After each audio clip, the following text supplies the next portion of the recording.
கழகத்தினுடைய தலைவர், தமிழ்நாட்டினுடைய ஒப்பற்ற முதலமைச்சர் மாண்புமிகு தளபதியுடைய வழிகாட்டுதலின்படியும் கழகத்தினுடைய இளைஞரணி செயலர் மாண்புமிகு துணை முதலமைச்சருடைய நல்லாசியோடு கோவை மாவட்டத்துக்குட்பட்ட 10 சட்டமன்ற தொகுதிகளிலும் அலுவலகம் திறக்கக்கூடிய பணிகளை முன்னெடுத்து இன்று 3வது அலுவலகமாக பொள்ளாச்சி சட்டமன்ற தொகுதிக்குட்பட்ட எங்களுடைய கழக அலுவலகம் திறந்து வைக்கப்பட்டிருக்கின்றன. வரக்கூடிய 2026 சட்டமன்ற தேர்தலை எதிர்கொள்ளக்கூடிய வகையில் இந்த அலுவலகம் இப்பொழுது திறக்கப்பட்டுள்ளது. இங்கு அமர்ந்து கழகத்தினுடைய குறிப்பாக தேர்தல் பணிகளை மிக சிறப்பாக செய்வதற்காக இந்த அலுவலகம் இன்று திறக்கப்பட்டிருக்கின்றன.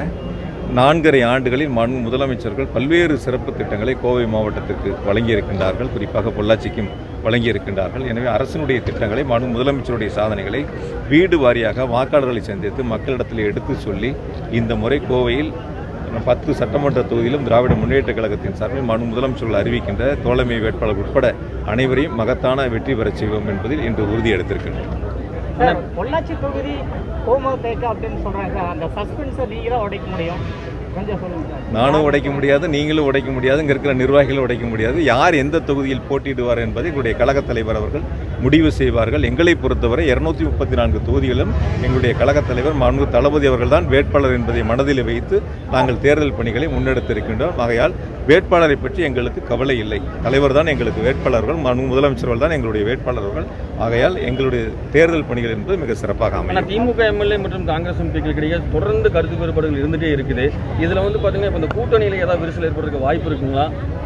சில பேர்த்துடைய ஆசையை நீங்கள் கேள்வியாக கேட்குறீங்க, சில பேருடைய எண்ணங்களை நீங்கள் கேள்வியாக கேட்குறீங்க. அது மாதிரி உங்களுடைய எண்ணங்களோ சில பேருடைய ஆசைகளோ ஒருபோதும் நிறைவேறாது.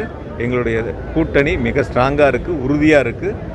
எப்படி 2021 மிக ஒரு மகத்தான வெற்றியை எங்களுடைய கழகத்தில் மாண்பு முதலமைச்சர்களுக்கு தமிழ்நாட்டு மக்கள் வழங்கினார்களோ அதே போல் 2026 ஒரு மகத்தான வெற்றியை வழங்க வாக்காளர் பெருமக்கள் தயாராக இருக்கின்றார்கள். நாங்களும் தேர்தல் பணியிலே இப்பொழுது தொடங்கி பணியாற்றி கொண்டிருக்கின்றோம்.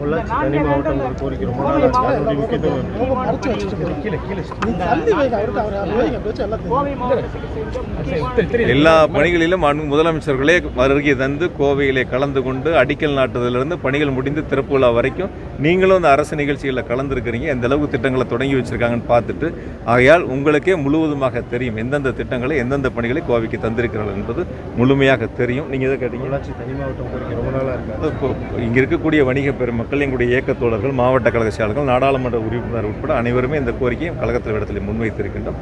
மாண்பு முதலமைச்சர்கள் பரிசீலிப்பார்கள். அந்த தாவேகாவின் அரசியல் வருகை உங்களுக்கு இந்த பாதிப்புகள் ஏதாவது இருக்குங்களா? தேர்தல் சொல்லுங்கள்.